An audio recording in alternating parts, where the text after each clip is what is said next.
I don't see the live. Yes. Hello, Fathema Khan. How are you? Hi, I'm good, thank you. How are you? I'm beautiful, just like him. And like you, and like the audience, we're all beautiful. This is an owl. It says, this is an owl too. This is the family symbol. Do you think I'm wise? Could it be? Am I wise? Yes, definitely. Welcome to episode 4 of Back to Joy. I'll tell you all about Fathema. When you see her, you can just go back to joy. In the meantime, Fathema, I also would like to welcome you to Villas Hishu, this place I love so much. You'll see me on and off with the glasses because or else I can't see what I do operating the computer. And I'm sure that soon you will be here with us as well, Fathema dear. This is Villas Hishu in 30 seconds. Buenos días, desde Villas Hishu, San Miguel de Allende, recordando esos momentos maravillosos que hemos pasado juntos. Vean qué maravilla, acuérdense de cuando caminábamos aquí juntos. Desde Villas Hishu, les mandamos un gran abrazo a ustedes, nuestros muy queridos huéspedes. Esperamos que siempre estén contentos y felices recordando la propia grandeza. Que Dios les bendiga. Un súper abrazo desde su casa, Villas Hishu. That meant a huge hug from your Villas Hishu, and I'm waiting for you and for your daughter and for your husband and for whoever you want to be. Oh, thank you. That was lovely. The question. Fathema. That's the best question I've been asked in a very long time. And it really got me thinking. Yeah. So who am I? I'm just a simple person, straightforward. So you get what you see. I work hard and I have a few dreams. Huge dreams. Huge. I call them a few. Few dreams, yes. Okay. Can you tell us what is a dream? What is a dream? It's a vision of the future that I work very hard to create. And one of the things is working for the poor and needy. So how I do this, I've been volunteering with charities for over 20 years. I don't look old enough to say this, but I have for over 20 years. So it's a vision for the future. That's a dream. And you say you have a few dreams. So you have a few dreams, and tell me 3 of them. One is charity for 20 years, right? So hang on in there because I'm going to have to keep on writing. What else? Men and women. This lady is so amazing that I'm going to have to be writing a lot so that you can get the wisdom of this very young person who looks younger than she is. So a few dreams, and for 20 years you've done charity. Tell us a little bit about that. So I started very early, and I started with things like feeding the homeless, raising funds for war-torn countries, supporting orphans around the world, education programs, water, all sorts of humanitarian work. Okay, I would like to go a little bit down to the day you had that dream and charity was involved. Can you tell us how that started? And in your vision, if you could see someone here in Mexico, me, for example, I have a dream. How do I make it true? Now, this is 20 years ago. So after 1 is 2, after 2 is 3, after 3 is 4, and so on. You keep on dancing one by one. 4 is 50, and then after 50 is 1,000. Can you tell us how that dream of charity started? And how you started walking the 1, 2, 3, 4, etc. Well, it started from a very young age. I think I was about 6, 7 years old when I started questioning everything around me and why is this and why is that? And I knew I wanted to improve things for people. and help people. And it started from my early childhood, where I saw the disparity between the male members of my family and female members. And I just found that maybe women weren't as happy as the men were around me. And I thought, okay, I'm going to start helping people. I'm going to try and improve their lives in whichever way possible. So for the obvious reasons, so that one first step is to notice something that moves you, and then you walk towards that. That's it. Yeah. And I mean, at that time, I had no idea that this was a dream. So in the beginning, this was a discrepancy that didn't make you feel good, right? No. And I wanted to fix it. I wanted something. And then you wanted to fix it. And so the dream came as, I don't like to feel this, I want to feel that, and you started walking that way. Yes, that's it. So along the way, and then at school, I'd help out with fundraisers, charities, everything. I was always volunteering for something. I was in everything that you could possibly volunteer. Do you remember that first step where you jumped into, okay, this is charity? Because I imagine you didn't know this was going to be what it is now. No, so I didn't. Do you remember what age were you, and what was that first step? I mean, besides the first one was noticing that what is this discrepancy doing in my life? I don't like it. What was the second one? Okay, something that stands out to me, I think I was about 5 years old. We took a trip to Bangladesh, where my family is from. And over there, disabled people weren't treated too well. And my cousin, who was much older than me at the time, he was about 10 years older than me, he was being bullied by all the village children. And I was much smaller than them, as I still am, much smaller than most people. But and I stood up to them, and I stood in front of him, and I stood up to all the village children. I said, leave him alone. That's enough. You can't treat him like that. And I think that was this cousin of yours. Sorry, he had a disability, so he was mute. So all the children picked on him for his disability. The children were much younger. He was almost an adult by that time, but he was still being picked on by the children. So I think that was my first actual action of standing up for someone, doing something about it. And then after that, I think everything's just a blur. It just became a part of my life. I couldn't see injustice. If I could, I would try and fix things along the way. Okay, this has to be written. Kid is 5. I'm looking this way because Alejandra is here. Ladies and gentlemen, boys and girls, you are 5 years old and you have a cousin who is an adult, cannot speak. And you're taking to Bangladesh, which is where you're from. And then they start picking on your cousin. And this little 5-year-old, I mean, Fatima is not that tall now either. But at 5, and she stands there and said, what did you say? No, you can't do this. No, I just said no. And I, for some reason, in those moments, I have no fear, and I really don't care about the consequences. I know I'm doing the right thing, and I just stood there. And to kind of give you an idea how small I was, when I was 9, my teacher at school picked me up and threw me in the air 9 times. So I must have been pretty small. You know what we call in Mexico? Pekin. Pekin chili. That's a really, really, really small and so hot. I have some comments here. Let's see who's in here now. Jennifer Montserrat. Hello. Hi, Jennifer. Hi, Jennifer. Did you know? Okay, Jennifer works for CEO Clubs, CEO, the president, club in Dubai. And actually, do you remember meeting in that beautiful event that CEO Clubs organized for us in Ras Al Khaimah? Yes. And what happened? Who was the winner of the musical chairs? I let the girl win. I let the little girl win. But other than that, I won. As far as anyone is concerned. Yes, we all know. The musical chairs. Yeah. But you were the winner because she allowed the little kid to be the winner. So yeah, I had to. It's so nice to see you. Any questions? Please shoot questions, Jennifer. We're really happy to be with you. Let me see. One second. Let us put her here, Jennifer Montserrat. Yay. We love you, Jennifer. You're the best vice president of CEO Clubs ever.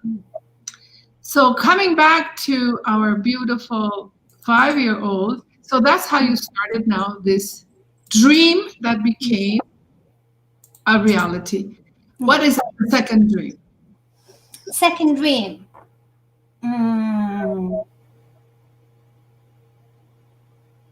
That's a good question. Because it kind of all just comes within the first one, is to make the world a better place. And there's like lots of different ways of doing that. I mean, I would love to see all orphans housed, home, with a loving family. I try to work on this as much as I can, whether that's financially or, adopting an orphan. At some point I would like to, but not yet. So I would like to see equality between men and women. In every sense, and just general equality. I think all the dreams just come within that one. I haven't built it. I haven't completely built the vision, but it's there. I'm working towards it. So in order to make it, I mean, really, I feel that we can learn a lot. What is a dream? It's something you start with from the beginning, and you keep on keeping on no matter what, as you feel good, and you keep on seeing that feeling of this feels good bigger. Would you agree with that? Yes, absolutely. So let's all dream. Let's all dream. Yes. You said before that your biggest fear is to miss out on an opportunity. That's right. So I always have this whenever I'm in a mess, any chaos, I stop and I reflect and I think, right, I'm at the end of my life. I look back and what do I regret? And my biggest fear at that point, at that end of my life, is to miss out on opportunities. Because I've heard many elderly people say this, that, I wish I should have done this, I should have done that, had this opportunity, that opportunity. So whenever I come across something, as much as it scares me, as much as the challenge scares me, I still do it because I don't want to look back and have that regret or have that particular thing as a regret. So I wonder if having this in your mind, does it bring it more? I mean, because I remember when I was a kid and I was not a happy kid and I was thinking I'm nobody. I used to feel that my parents didn't love me. And if as a child you feel your parents don't love you, you're in a pretty messy place. And so I always had fears all the time, every day, all the time, I have the fears, am I going to accept this? Am I going to do good enough at school? I remember, the fear was just what was driving my life. And that's why my nervous system collapsed and I went into epileptic mood. So for me, to have a fear is done. I'm not going to have any fears, period. I'm going to die really alive. Because I believe that when you have fears, you're living dead. So, I mean, if it's a fear that is required because it's going to save my life, please, by all means, cortisol, come to me. If there is a mammoth following me, I really want to run fast, so the stress will help me. I mean, stress has saved you and me because our ancestors were saved, so we wouldn't be here. So stress can be our best friend in the right times, but having the fear of missing out, I want to ask you, wouldn't that put you sort of always having the tap of water running and the water going into the drainage because it's a useless fear? Well, it depends. It doesn't stress me out. It's not, that kind of fear. It's one that motivates me and it gets me up and it gives me the push that I need. And when I compare that fear to whatever I'm facing, so anything I've been asked to do and as nervous as it makes me, I compare the two and I think, okay, which one scares me more? And it's that one of missing out and not doing it, not trying it, and not knowing what's behind that door. So I go with that one and I feel much more comfortable. Nice. So then you are using that fear actually, like if you knew there's a mammoth, so saying, please send me the fear so I can run faster. Something like that. Yeah. So I think this is a great lesson for people who have fear to let them identify it the way you're doing. Is it a fear that's going to save you in case of a dog following you, wanting to bite you, and all of a sudden, I don't know how I got up onto the tree? Or is it a fear that I'm too fat, my eyes are too small, It's a fear that has no solution because your eyes are what they are. You just need to change the perspective. Yeah. So it puts me in a position where I have to choose between the two, and I go with the lesser, and the lesser is always the one that's in front of me. So it just makes me cope better with those stressful choices. So this is, I think, so important. I want to write it down here because fear can save you. Yes. As long as you know how to identify it. Yes. Identify it and use it. Absolutely. Yeah. I mean, there was a point where if I stood up in front of a large audience to speak, my legs would shake and I thought there was something wrong with me. I shouldn't be feeling like this.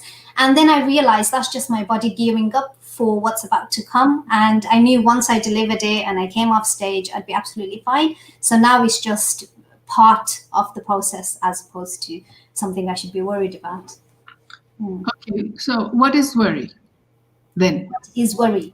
That the worst will happen. Things will break, they'll trip over going up the stairs or something. Worry is that one little thing that will take your joy away. So it's a very nice thing to speak about.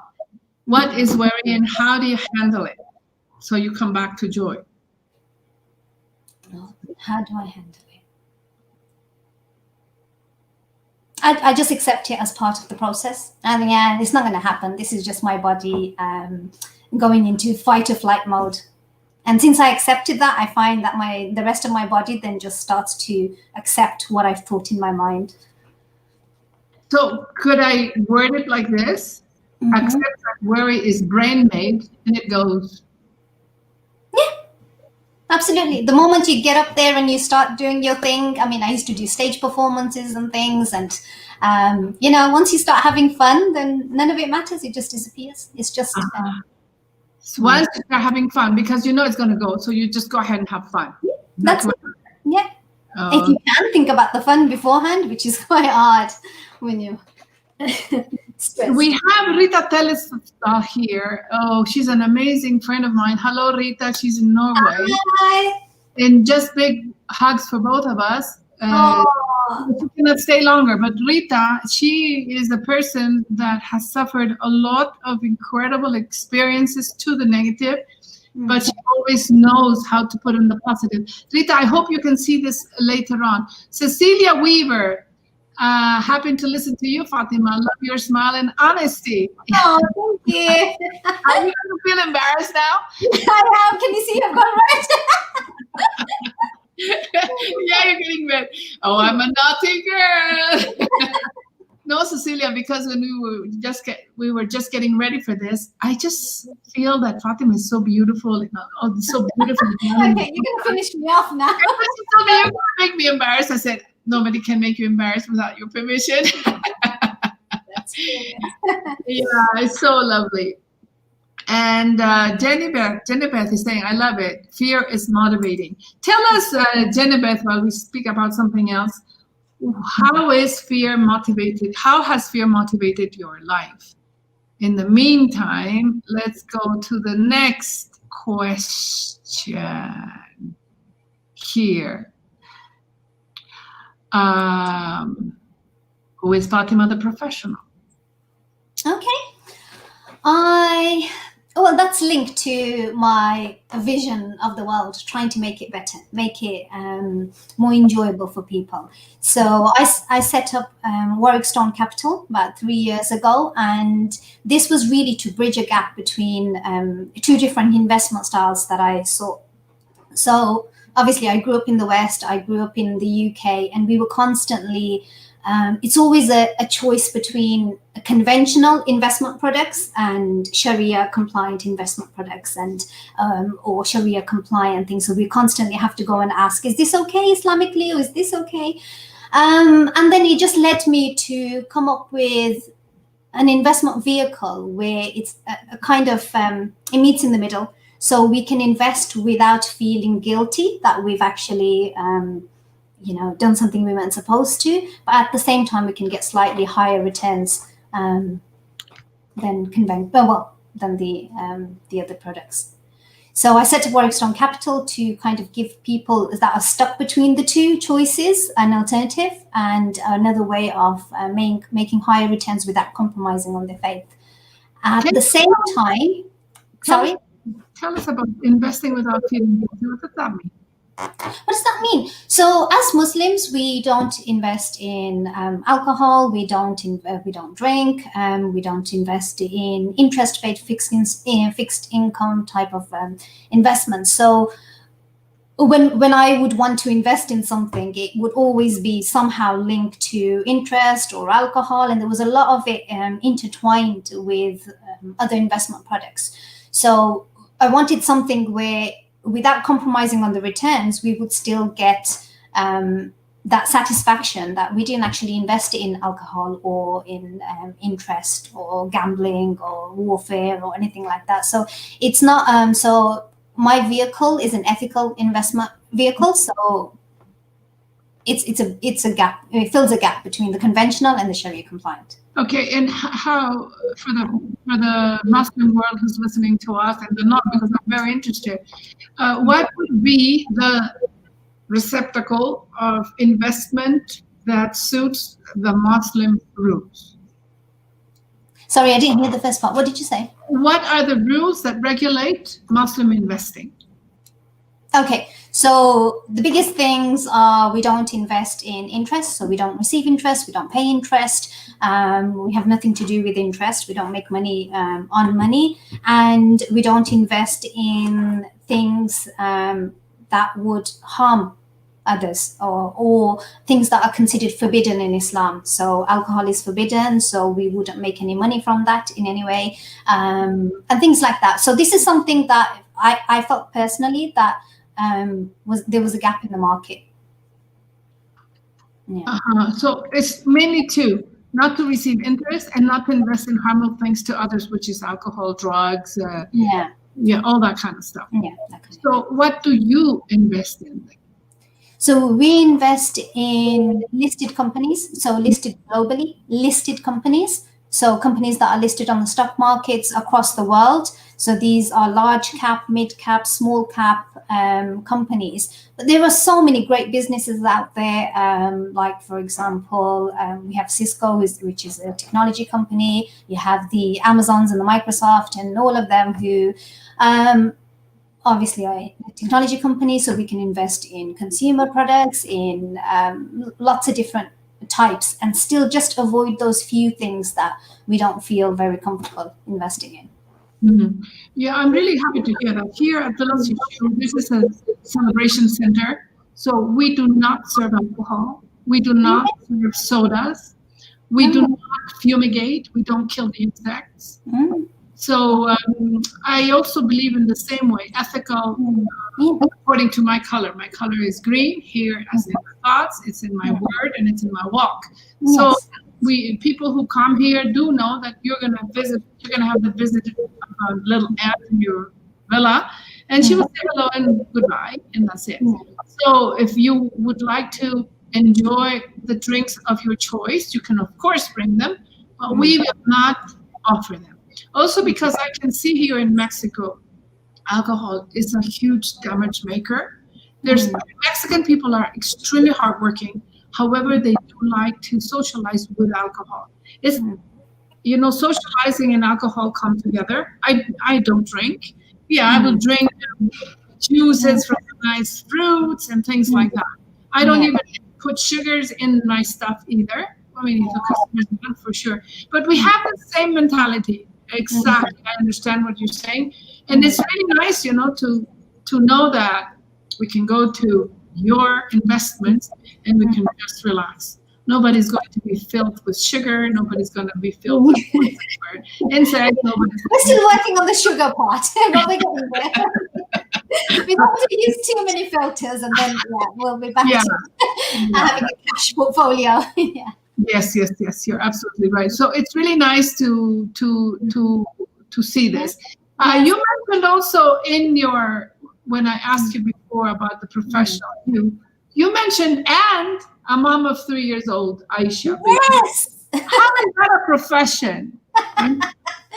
Because it's a whole new science. I mean, I think I've become a neuroscientist by the end of the last 3 years. Honestly, I've been researching so much into science and health and well-being and so much. I mean, it's changed my life.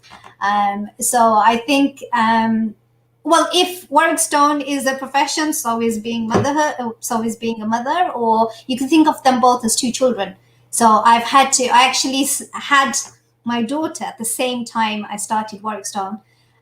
So in the last 3 years, I've been raising my daughter and raising a business from scratch. How do you handle the time to do this? To be a mom as a full-time profession, you're a mom and you're a full-time professional too. Mm-hmm. And you still, I mean, you said that it has kept you studying about mom, and now you're a neuroscientist. Still, she's only 3, yeah? She's a teenager. Mom's over there, teenagers there. Oh, my mom is here again. Oh, my God. Now little Aisha wants mommy. Mommy here, mommy there, mommy look, mommy this, mommy that. When they're 13, 14, mommy. Yeah. You know? I know. It's like, Mom, you're embarrassing me. She's already doing that. Oh, my God. I need space. Yeah, well, she's her daughter. I mean, what is she going to create now? Some kind of charity in the moon? Yeah. So how do you jiggle the time? I've had to learn quite a lot because I didn't accept motherhood for what it was. I mean, as soon as I had her, I was breastfeeding, and then I carried on traveling. I mean, we live two hours away from London, so I used to commute into London for all my meetings and traveling internationally. And I just thought, I just have a little person with me, not realizing the sleep deprivation and all the other exhaustion that comes with it. So you mean when you were traveling, your little thing would come with you? Yes, she came over with me. She asked me now, Mommy, where's our next adventure? I love it. I can see the cartoon. And they go. Yeah, she's so proud of me. Sometimes, I mean, one investor meeting, I turned up in a buggy with her. I was like, Mommy, I can't find a babysitter. What if she started wailing because she was hungry? She wanted to be breastfed, and you were in the middle of something. She's actually been a really, really good baby. I mean, we never had that. She was always really excited. She loved the adventure, and she forgot about food and everything else. And she was just watching Mommy at work. She used to just love it so much. But most of the time we did use nurseries and babysitters. But I mean, it's kept life really, really interesting. I'll just show you. This is my notepad. And I found this morning. Handprints.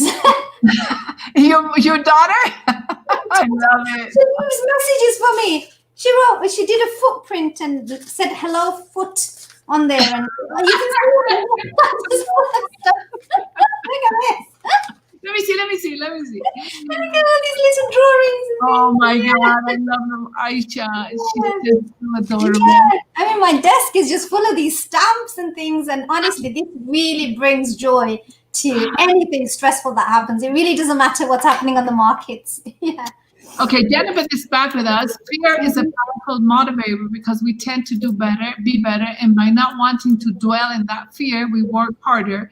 We focus on what really matters, and we can appreciate every little thing and blessing we receive every day. God bless Jennifer. I mean, this is such a wise I mean, really, Jennifer, whenever we go to the events that CEO Club makes, I just come out to that one in London. Were you there? And the CEO Awards, where I was at the Global Happiness Ambassador Award. Were you there? No, I wasn't there. No. The Dorchester Hotel? No. No, I think I was. Okay. I wasn't invited.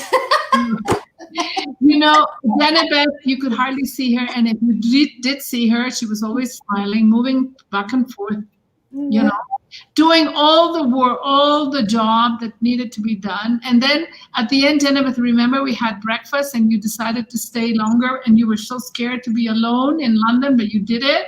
Oh. Yes, because it was her first trip over to Europe, and she was there alone. And then she had chosen that day she was going to take some train or bus and go somewhere. And she didn't have the guts to stay like more nights.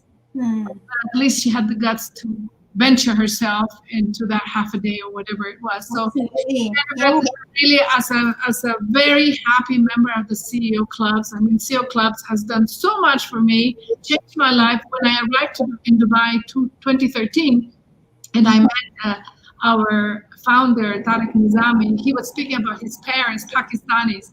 And the way he spoke about his mom and dad, I said, I gotta be a member of this club.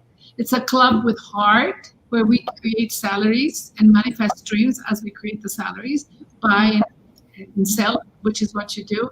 So yeah, thank you so much, CEO clubs, for being part of our lives. Actually, we are both, you're also a member. Yes, we are. I'm a fairly new member, but it's been an absolute pleasure. I mean, Jen was always on call, to answer any of my questions. Same with Sarah Dung. Sarah is my twin sister, although she's Chinese, but she's been here 2-3 times already. Now they do their meetings at a very early time, my time. So we're distancing also because I can't go to Dubai. I haven't been very present, but in my heart, CEO Club, I will always be there with you, no matter what. So let's go to the next question. So how you juggle your time, it was a thing. Yes. So how I juggle my time, I compartmentalize my life. So I kind of have sections. So I go into mother mode, I go into entrepreneur mode, I go into non-exec role because I also act as non-executive director on 2 separate boards. I go into charity mode because I also was an executive up until recently, finance executive of a charity. So I just kind of section my life. Wow. And I go into I can play roles. That's another big tool to go back into joy. You go into mode and you stay there. That's it. Now I'm the mother, don't bother me. Now I'm the businesswoman, don't bother me. So there is no water going into the faucet, going. And I have to be really, really strict. And I've got a section where it's me, my time, or whatever that is, whichever way I want to waste time, I get to do that, but within limit and within. So I kind of have this like a school timetable in my head where it's color coded and I go into different modes. Yeah. So I would really like to know, what is your daily, what could I say, path, the river, the cause? What is your daily cause that keeps you capable of doing this? Because this is easily said, but then not easily done. Because I'm now the mother, don't bother me, I'm the mother, and then something comes up.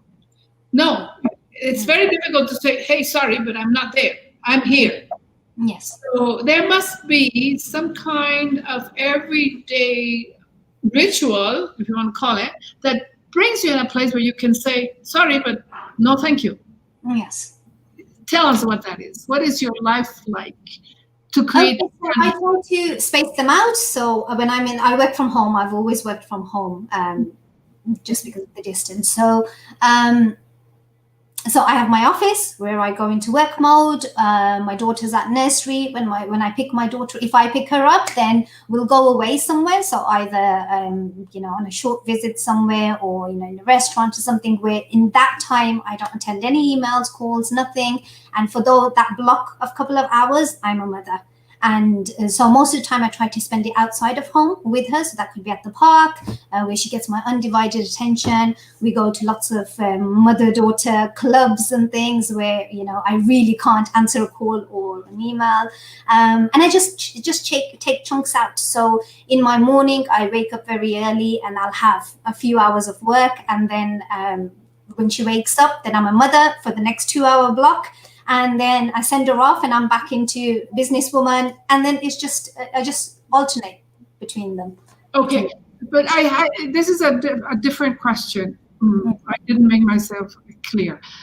What I do, so maybe this will help you. I mean, there's no way I could be in this mood all the time, in this kind of everything is perfect just the way it is, even if it's storming, even if there is, this little sweet COVID interpretation has brought many people down to nervousness and even crisis, and not to see it. So I give myself 5 hours in the morning from 5 a.m. to 10 a.m. to work on me. And so what does this mean? When I wake up, still very dark because it starts clearing around 6:30, and I thank everything I can see. First of all, I thank that big source for my magical existence, because I know I'm a miracle just like you and everything else, because I came from nothing to 2 cells, and from 2 cells in my mom's womb to 50 trillion cells. Just to think that, I feel so much gratitude that I had the chance to come here, have the kids I do, be able to talk to you, and have the joy of feeling joy. The joy of feeling joy, feeling that joy. So then the rooster comes. Now I come to Saradong. When she was here once, she was staying in one of the villas, and the rooster starts singing, and I just had to write a poem. I was meant to see her for breakfast at 10. It was still 4 hours, and I wanted to hug her, the joy of feeling joy. And then I wrote based on the incredible trust I have in Saradong, executive vice director of CO clubs, about trust. And so I write. That time was trust. I can write about something else, or I can listen to something, because without trust, you're nothing. If you can't trust, then you cannot remember you are divine. How can you remember you're divine if you don't trust that little bug that's coming right now on my screen is divine just like me? So you will never kill it. You will say, hello, welcome, bye. And that's it. So I can be in here also because of being divine, knowing this. I will never put anything in my mouth that will harm me. There's no sodas going in there. There's no alcohol going in there. There's no drugs going in there. Nothing that will harm it. I will not put it in my body. Well, chocolate, I do. There's always an exception. Chocolate is really good anyway. It can open your heart. It makes you so happy, doesn't it? It is just delicious. Yeah. And another thing is my connection with my ancestors. First of all, of course, it's that big source that I just, how did you manage to make all this beauty, all these galaxies, the trees, everything? Me. Wow, look at me. Look at you. Look at everything. Look at this. It's made by a human being here in Mexico. I know the person's hands. Wow. And you go, wow. So I wow myself for 5 hours. So whether it's the exercise, or swimming in the cold water, whether it's doing exercise with my staff, whatever it is, I feel this is what gives me the guts or the chance to be able to have to be the mother of a place like this without having at all planned it. So my question to you is, what is that activity or activities that put you in the mood to be able to say, I'm mother now, I'm businesswoman now, and keep it that way? I pray. I pray when I wake up. First thing in the morning. Yes, I pray in the afternoon, and pray in the evening, and I spend a long time praying just before bed. What does pray mean? Praying is speaking to my Lord, and in that it is gratefulness, being in the moment, weighing up my worries, and really wondering whether it's something that even needs to be carried on to the next day, and just waking up nice and early and having that reflection again, and just being ready for the day and knowing exactly what baggage I carry for that day. So this is your me time, your praying time, as Jennifer asks. Do you also have me time? Yes. So when my daughter goes to sleep, I have a bit of me time, which means ironing, chores, being a mother at the same time, right? So it's just a time where I get to switch off. I don't get to, I just switch off. I just go into auto mode, and then I finish the night off by praying and just actively reflecting. And that's my general weekday. And then on the weekends, I have lots of family and friends, and we just have lots of fun. When you say praying, does it mean praying is repeating the same things? No. So Muslims, we read the Salah, which is there's a whole prescription on how you perform the prayer. So we stand, we recite various different verses from the Quran, and so that's quite a long prayer. The evening prayer is quite long. The morning one is short, and then you just take a few moments to remember the different qualities of God and just being as grateful as you possibly can. Okay, so would you say that a prayer could also be, it could be also praying when you're talking to a tree and feeling the wow in it and all the incredible things that tree does, like providing us with oxygen, like providing birds with shelter, providing ants and insects food. Would you say that's also praying? It depends. Feeling this wowness? Yeah, because you're admiring something. So whether you're admiring a tree or God's qualities or, the universe, it's all interlinked. It's all people's different ways of expressing that same thing. So I would say, yeah. So praying is admiring, opening the heart, Yeah. I love that, because I think this makes it easier for many people to understand prayer. My form of prayer is all the time. Breathe in, it's a prayer. And then you exhale, and then you say, am I going to inhale again? I'm going to have a chance again. I'm here. I'm back. So, every breath is a prayer to me. Everything. And the more we do it, the more your brain will feel that you're fine. The more your pharmacist will send you endorphins, which is that substance that keeps you feeling in happy hormones. Yeah. I personally love to see Muslims pray, because first of all, when I'm in Dubai, I love the Allahu Akbar that comes from all the minarets. Oh, I just love it. And especially I love the one earlier in the morning where everything's quiet. There might be a rooster here and there, depending on where you are. And then I feel all my skin, and then I know that it's so wise, because it makes you do exercises. You have to kneel, down, and then come up. So you have elderly people who have very, very elastic legs because of this. Yeah, that's it. So you get the meditation and the light exercise combined. Yes. I really, really like it a lot. Yeah, very much. Okay, so we are already 42 minutes. Oh my God. I want to speak about this family business in gastronomy that I know because we did do, thanks to CEO Clubs, the virtual gathering, and you were enjoying beautiful food. Tell us about this business, please. Yes, so this is the family business that was founded about 18 years ago now, and it's a business that I grew up in. My teenage years, my first job, everything was around this family business. And I think this is where my skills in business, and as well as choosing businesses for our investment portfolio, really stems from. And this was a business that we set up. We hit the ground running. It was the top of the industry, and it's still there 18 years later, and we kept that position. What happened when this protocols for suite to COVID came in, and how did you survive that? Which one, sorry? The protocols now that people should not gather and the restaurants should be closed. How did your restaurant survive that? Well, thankfully, we had really strong balance sheets, which is something that, having been around for so long, we made sure that we always saved for a rainy day.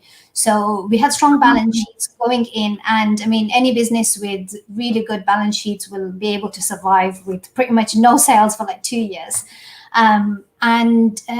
So the balance sheet helped. There was a lot of government support, and it also gave us time. One of our restaurants, we were waiting to renovate. So during the lockdown, we used that time to renovate, so we didn't lose the income from the closure, which would have taken a couple of months anyway. Another business, we were looking to expand to open, and it just freed up the team to go and start that and open the next restaurant up. So during COVID lockdown, we've actually got 2 more in the pipeline that are ready to open, and a third one. You little 5-year-old defending your cousin. Look where you. Yes. Yeah. So you opened up 2 branches during this. Yes. Yeah. 2 branches, because a lot of businesses were going bankrupt, and all these sites that we usually couldn't get because the big players always outbidded us. They were all struggling, so it gave us a chance. So they actually looked at the small guy for once. So we got a couple of the sites that we wanted. Okay, but that was due to the fact that you didn't ever feel I'm a victim, because you saved for the rainy days. Yeah. And because in that calm and in this spirit of the charity, which means I want to see everybody better, you could stay calm and then take the chances, right? Absolutely. There are many.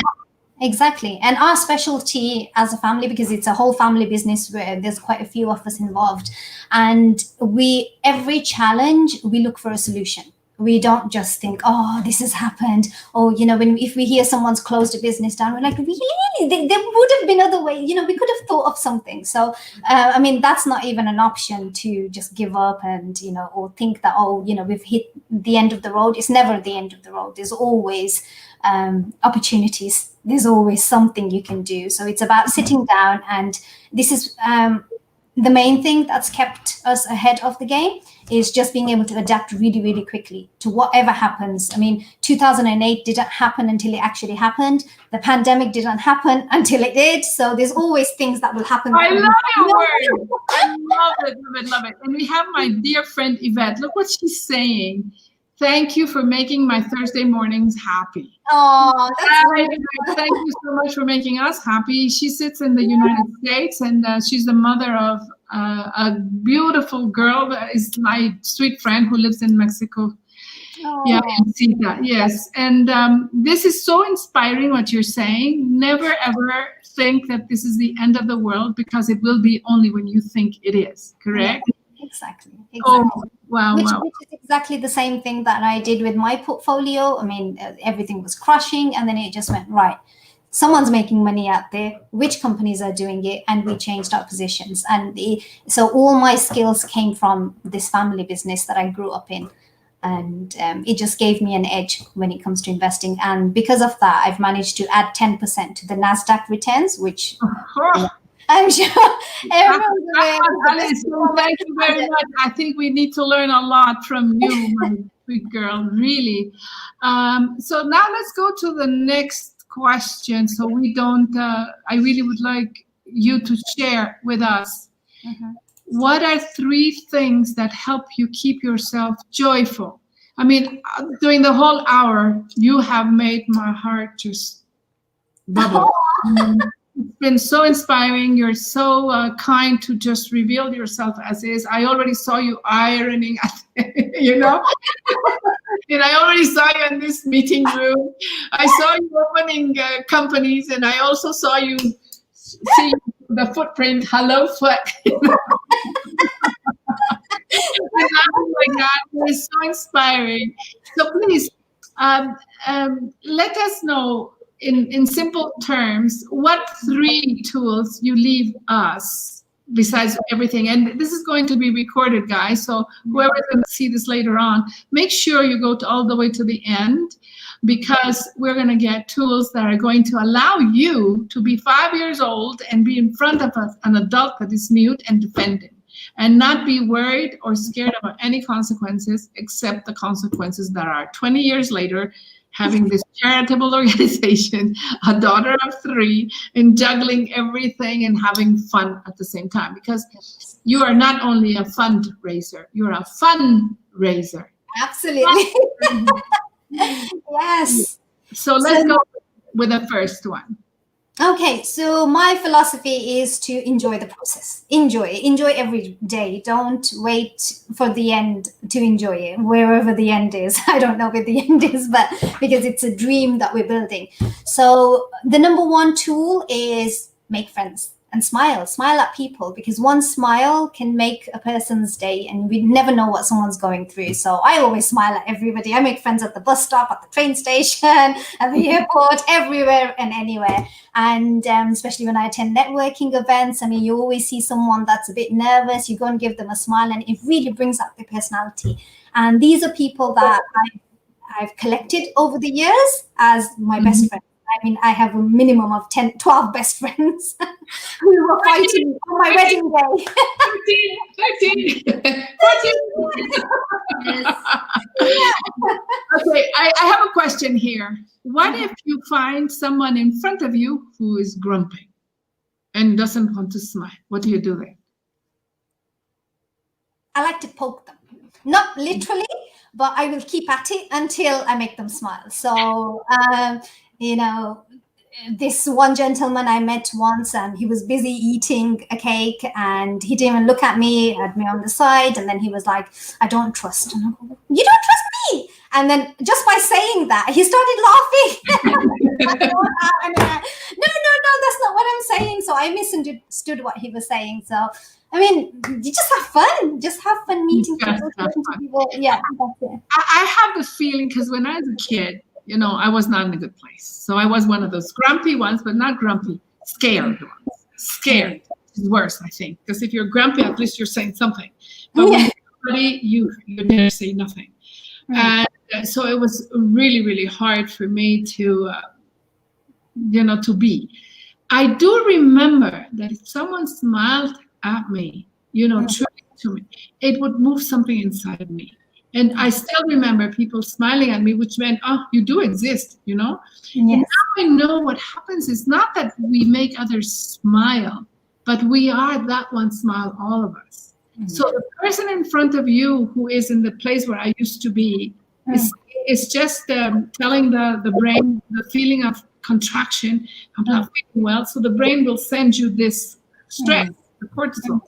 And so when you just disregard who the person in front of you and you are, but you're just that one light, that one feeling of, I can feel, somebody can have a mask with a big smile. I can feel the pain inside. That's why I really like my thorns, which became my throne, because I now sit on this throne where I can feel when people are suffering. And I don't go to, oh, come on, you shouldn't be doing that. No.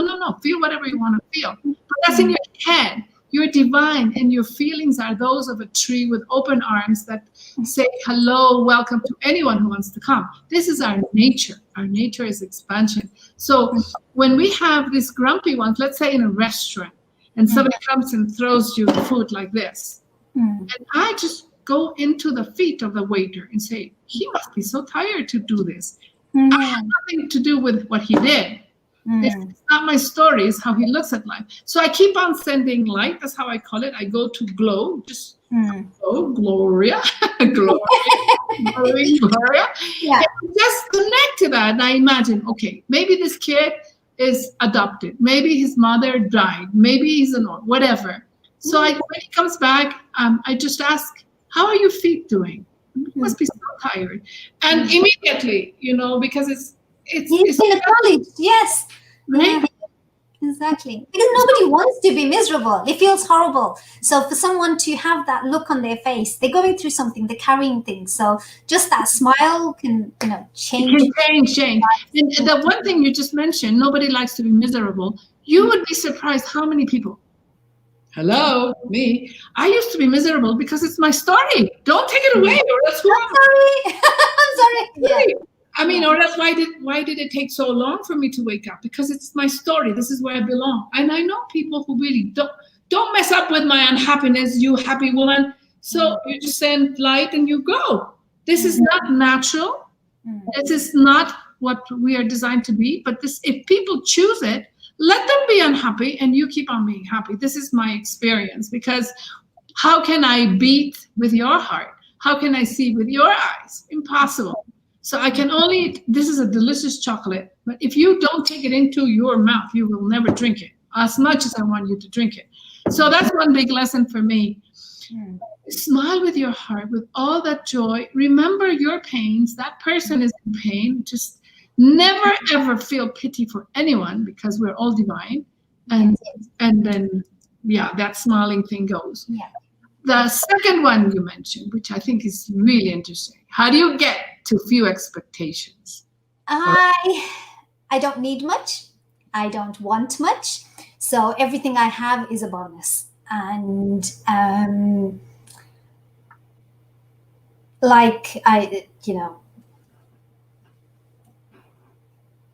I live on very little, so I don't need much, and there isn't much on the line. So, and I don't expect things from people. So if I meet somebody, I expect nothing from them. If they walk away, with the face that they had, that's absolutely fine. I didn't have it to begin with, so I've got nothing to lose. And I have that perspective on anything and everything. And because of that, if I get something, it's a bonus. If I don't, oh well, didn't have it to begin with. Wonderful, wonderful. I live in this same premise as you do. Can we all please say, put your hands in your heart, please, everyone, including you. Put your feet on the ground and feel Mother Earth and say, I need nothing. Take a deep breath. And say, let your shoulders loose and say, I need nothing. So now in this nothing needing, realize how you have everything. I need nothing means I have everything.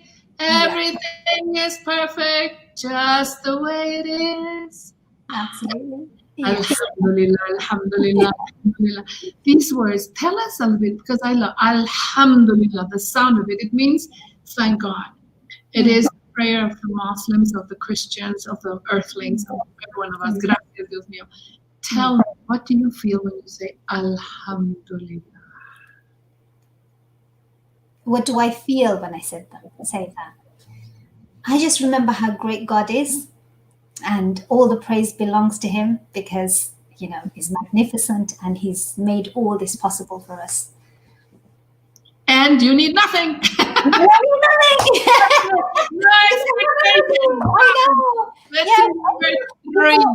You mentioned being grateful for what you do have. Absolutely grateful. And if you think of it as a break-even chart, and trying not to get technical, I think I broke even my happiness a long time ago because I was a very sick child and I was completely oblivious to it, but I was bandaged up very poorly from when I was 6 months old all the way to up to 14. And so when I was sticking up for other people, I didn't realize that I had lots of issues. I can know I would fall, but you wouldn't fall. Amazing. Exactly.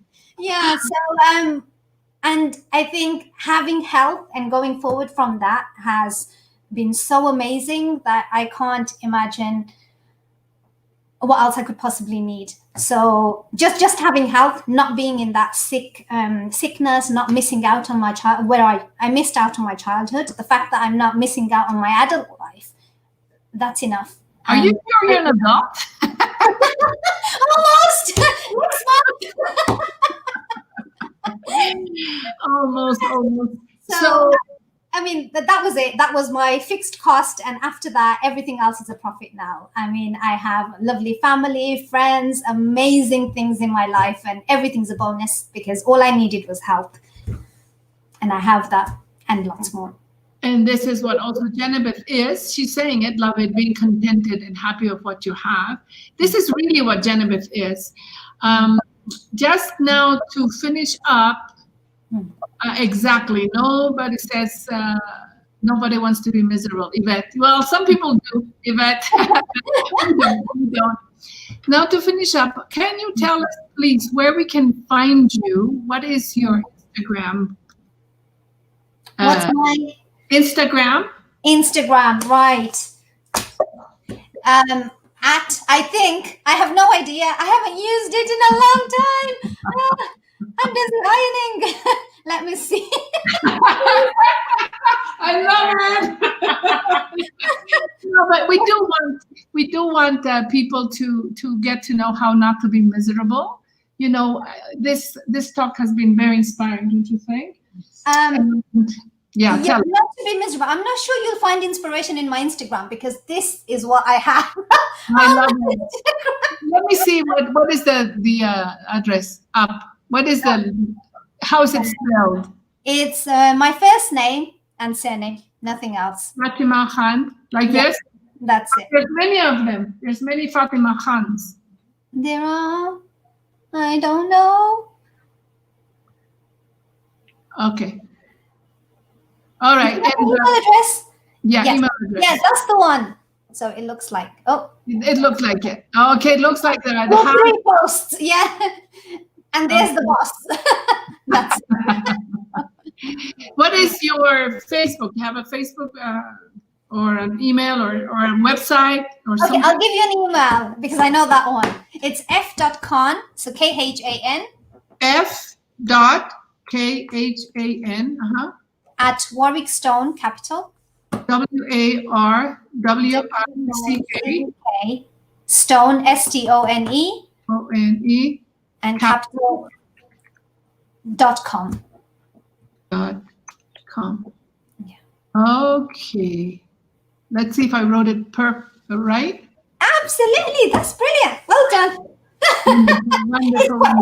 It's quite a mouthful. Yeah. So we're almost done, but never done. We're just going to continue. I so loved this. Very inspiring. My heart is moving. And Jennifer, can you sing with me? You decide to be happy and stay happy no matter what. Yay! Well done. Now let me take you for the last ride to Velas Hishu, where we do this kind of ceremonies as well.